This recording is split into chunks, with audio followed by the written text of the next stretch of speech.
Well, I know that most of you have just got a plate full of food, so please continue to eat. But we have so many fascinating topics and speakers this afternoon that we're going to try to stay on schedule. So my name is Peter Wold, and I'm a co-owner of Wold Oil Properties with my brother Jack and my nephew Court Wold, who are right over there. I'm also a member of the board of directors of the Wold Foundation that has teamed up with the School of Energy Resources to sponsor this wonderful event. And are we ever happy with the turnout? Holy mackerel. Thank you all for coming. This is wonderful. A reminder, we have about, I'm not sure how many posters we have of the graduate students that are showing and displaying their projects. So please take some time to go up and interview with them and see what they're doing. Our foundation was established in 1985, and the mission of the foundation is really pretty broad. It focuses on supporting educational programs and conferences just like this. The original seed money for our foundation came from the development of Wyoming's natural resources, oil and gas, coal, and uranium. When we thought of those industries and the relationship that we have with the School of Energy Resources and coordinating with Holly and with John Kazuba, who is with the Geology and Geophysics Department, we wanted to bring some of the best experts in the world, quite frankly, to be on a panel to discuss these industries that are so critical to Wyoming. So now it is a pleasure for me to introduce our lunch and keynote speaker. And here's a bit of information that you all may not be aware of. Governor Gordon is the most popular governor in the United States.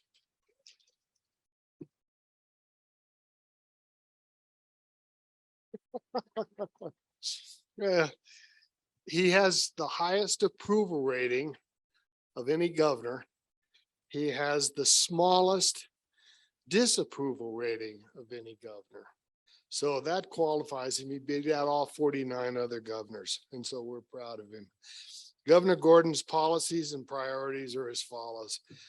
He supports Wyoming's energy industry, as we know, agriculture and tourism. His efforts to keep Wyoming on a stable fiscal path and his belief in efficient, effective, and accountable government are a reflection of what he believes best serves all of us here in Wyoming. We can certainly be proud of the fact that we have a friend that loves energy here as our governor. So now we can look forward to hearing from the nation's most popular governor what his thoughts are on Wyoming's future energy industry. Mark, please come on up.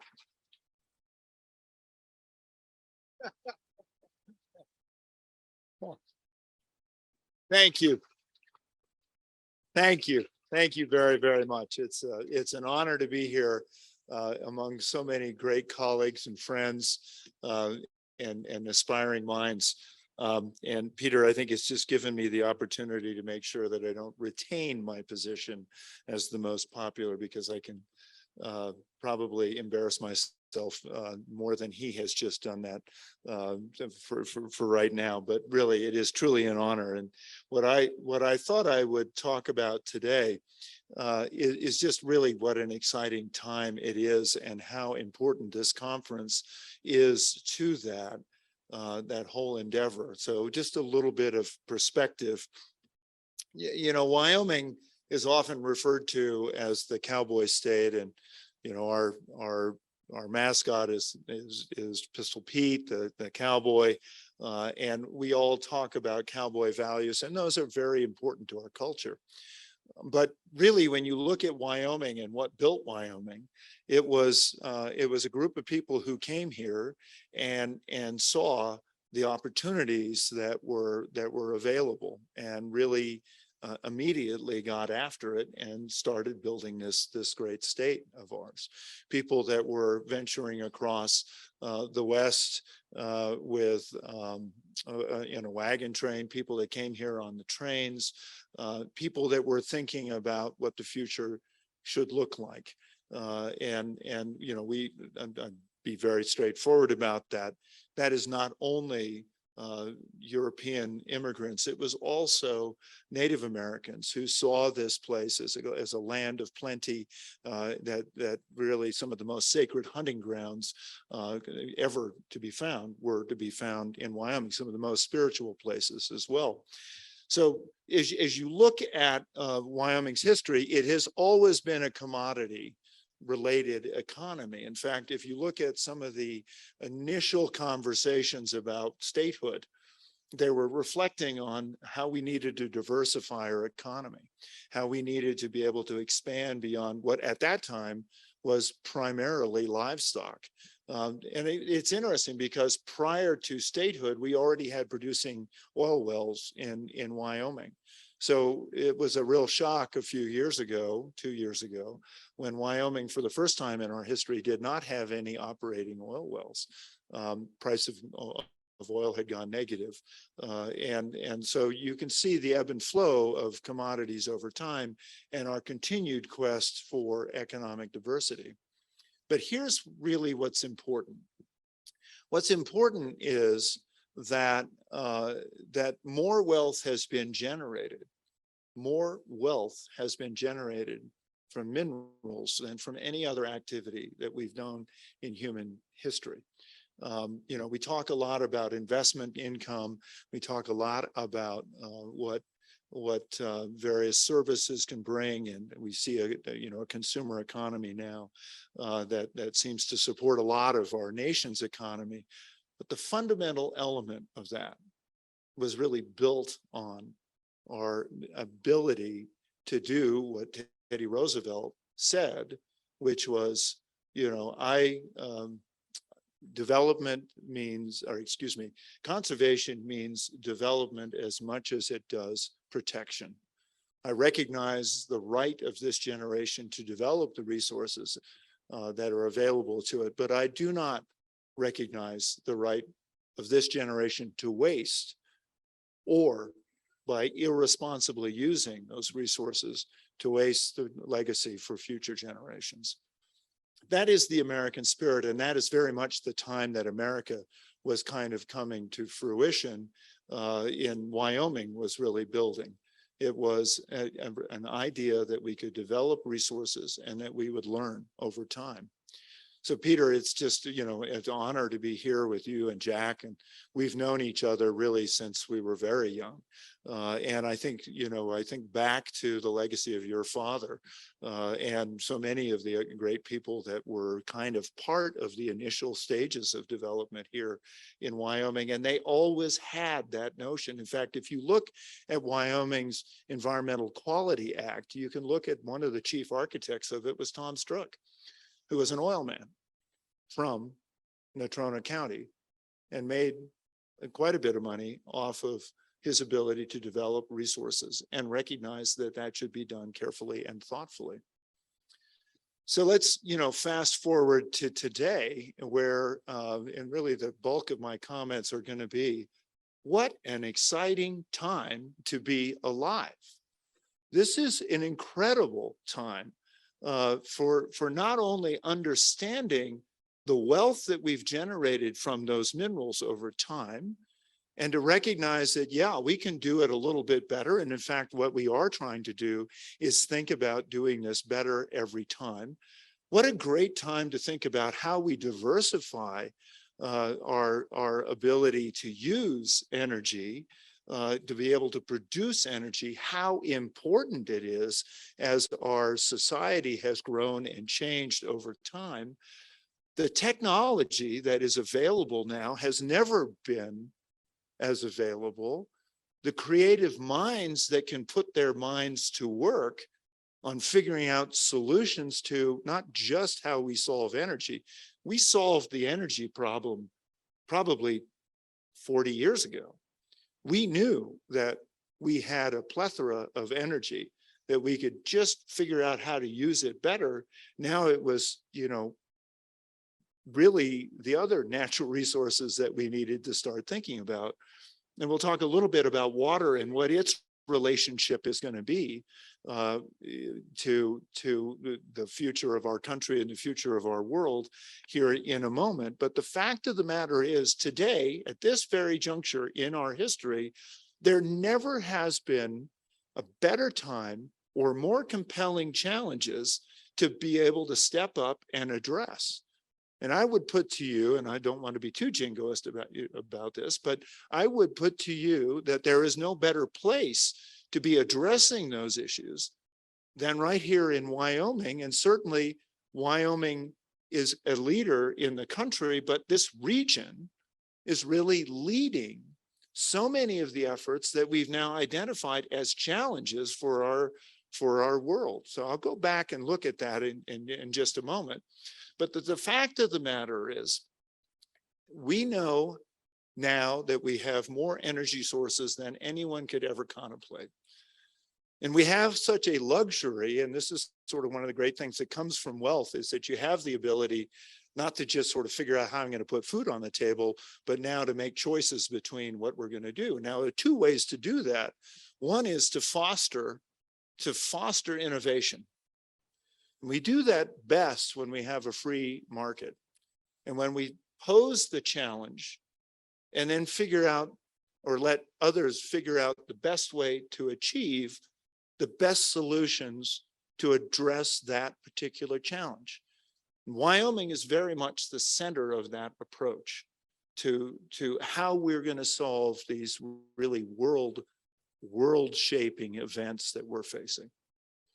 And the other is one that comes, I think, probably because, as you get more time and you get more opportunity to think about it, we start thinking about regulation and how, we've identified a problem and let's figure out how to regulate for a particular set of solutions. And when you do the regulation that we have done so much of, it's all well and good and inspired by right thinking things to start with.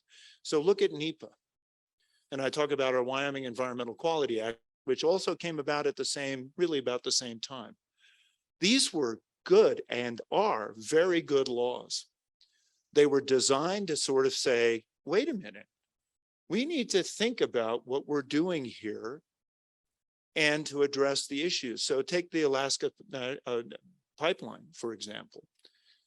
Thank God we had the opportunity to reflect. And some people may say it took too long and it was complicated and everything else, but we built one of the most amazing engineering feats to move oil across tundra that shifts, thaws, and freezes over time. And we built a structure no one had ever thought about doing that accommodated all that stuff. And that was because we had the opportunity to sit down and think about what that should look like. Now, over time, it's become sort of more and more Byzantine, more and more strange, more and more, I guess, eccentric in the way it's dealing with things. And no offense to the legal community, but a large part of that has been driven by sort of the legal battles that we have. And now we're faced with sort of challenges at a national level. And I'm not trying to be political about this, but we have challenges at a national level we're trying to address. And the challenges we have at a global scale, things like climate, things like water. These are things that we are going to have to wrestle with regardless of what we do technologically, and regardless of what we do with the way we develop our resources or use energy or indeed sort of evolve as a society. These are going to be big challenges. But our regulatory structure is now stymieing our ability to move nimbly it is not necessarily as appropriate as it was when the Alaska pipeline was built, because now we're not looking so much at solving for a particular problem as much as we are thinking about how we avoid a lawsuit or what we can do to just get our project done. So if you're talking about being able to develop renewables across the West, and you're going to do that because of climate related concerns by 2035, 2040, 2045, pick a number, lots of people are, and it's going to take you 15 years to be able to get the permitting in place for the grid infrastructure. You've got some real challenges. And so the reason why this conference is so valuable is we don't have time to sort of fiddle around figuring out how best we're going to solve these problems academically. We can use academics, as you're seeing on the poster boards around, to inform the decisions that we're going to have to make. We need to look at how we can reform the way we do our regulatory structure so that it can address those very consequential environmental issues that we need to talk about. And now let's talk about solutions. And that's what this conference is about. You heard just a little bit ago about nuclear energy and the possibility that nuclear energy presents for meeting those very important challenges of dependable, distributable energy. And I'll talk about that in just a second. But nuclear energy, it isn't what your grandparents saw. It is, but it is a little bit too. Because when people look at Kemmerer and they look at TerraPower and the great work that's being done there, a lot of people understandably sort of saying, but what about all the experiences we've had in the past? We tend to focus on things like Chernobyl or, you know, some of these other really massive structures, but we don't remember that we've been doing this in Idaho for more years than we ever did it at 3 Mile Island.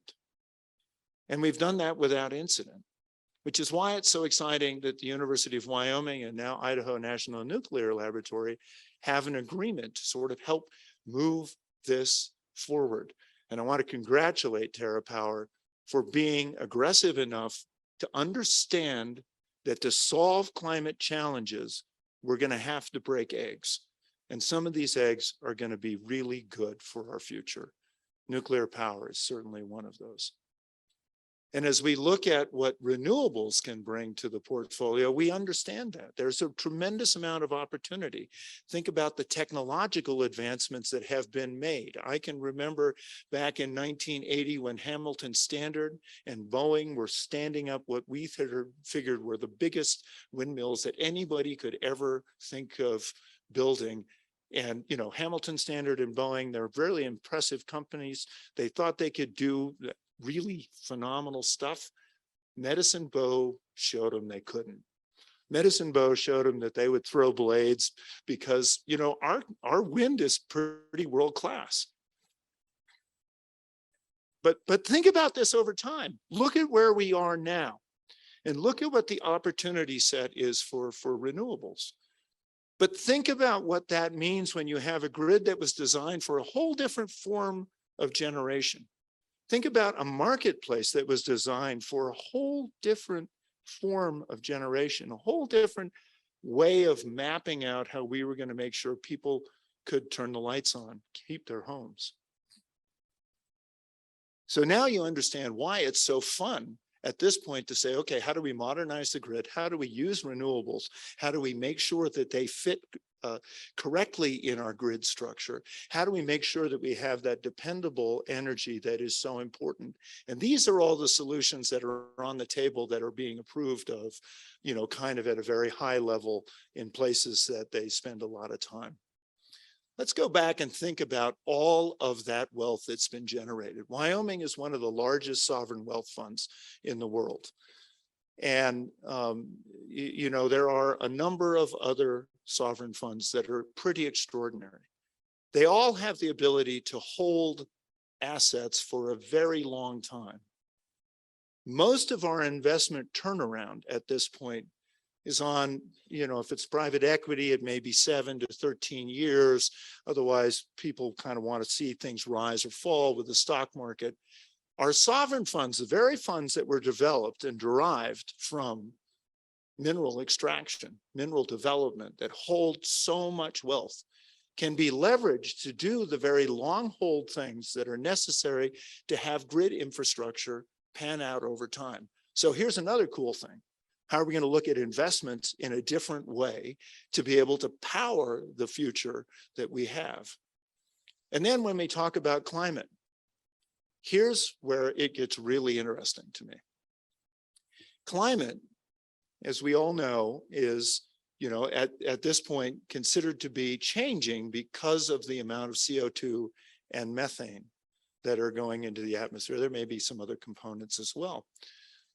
But we haven't really talked in any of this about actually positive removal of CO2 from our atmosphere.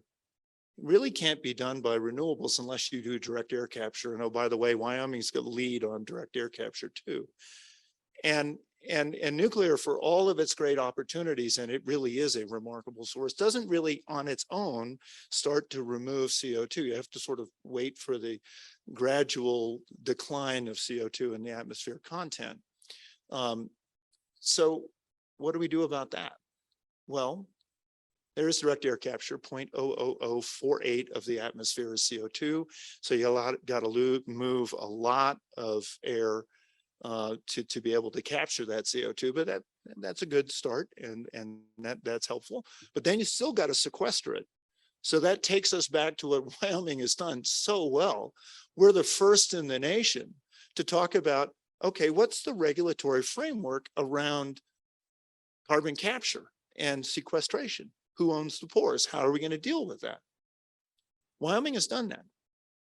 And now with the School of Energy Resources and the great work of Holly and others that Wyoming has taken the lead, and we're, suddenly you look at what it can bring to enhanced oil recovery, such an important part of Wyoming's economy, and you can figure out how to get enhanced oil recovery as part of the sequestering opportunities around the West. Only 2 states have the ability to have primacy in this. Now, remember, primacy means that we're out in the lead of the regulatory structure. And if we have the attitude that we're about empowering the free enterprise system to solve for these very complex problems in a safe way, Wyoming and North Dakota are the 2 places you want to play if you're going to be able to really solve CO2 in the atmosphere.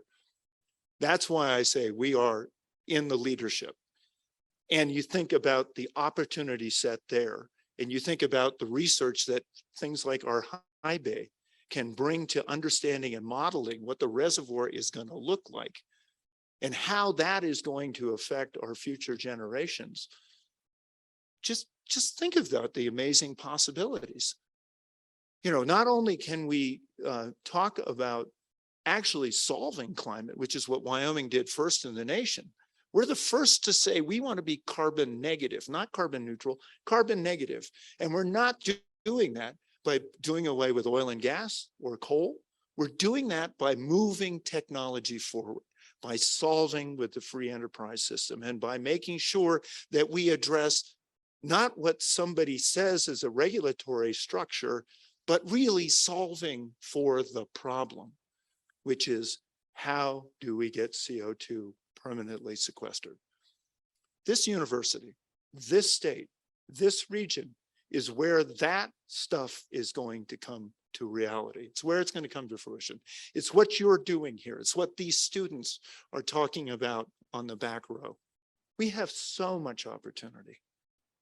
And I could go on and probably would bore you to death, but this is what is really exciting, because now we start talking about the coupling of water, one of the most precious resources, and how that is also part of this equation. So it's, for calculus nerds, it's, calculus and n dimensions. And what's really fun about it is these are the things that we can start to work on.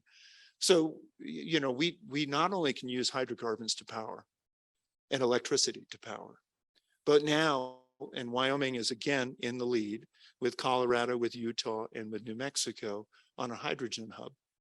And we suddenly realize that hydrogen is a really good transportation fuel. It is a really good transportation fuel. And we can use natural gas, and we can use coal to produce hydrogen. And we can start to see the same infrastructure that we've already developed for hydrocarbons to be able to be converted over time to be able to help fuel our nation. And so, I mean, basically I could keep going, but I just want to leave you with this impression. Get to work. We can talk, but now's the time. There's an urgency here to get things done. I think of your dad, John, who was like, I don't care about the history. I want to know what we're going to do next. So thank you very much. If the students could line up over there at the very end so that we can get a picture, I'd love to do that. I'd be honored to be with you. Just thank you so much for being here today. Thank you so much for putting your brain cells to work. And by golly, let's save this world. Thanks.